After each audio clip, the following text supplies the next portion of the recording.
Today is Friday, May 27th.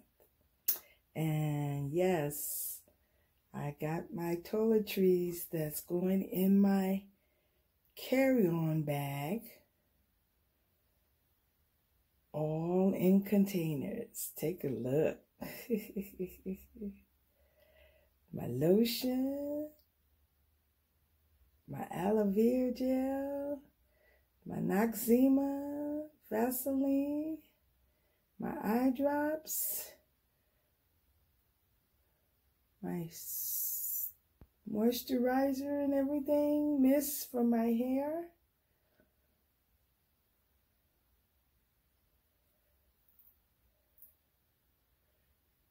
It should fit all in this Ziploc bag. We'll see.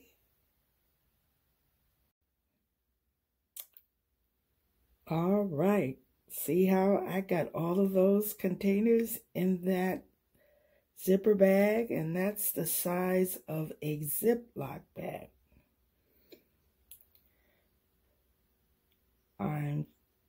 These are items that will go in my carry-on bag and backpack.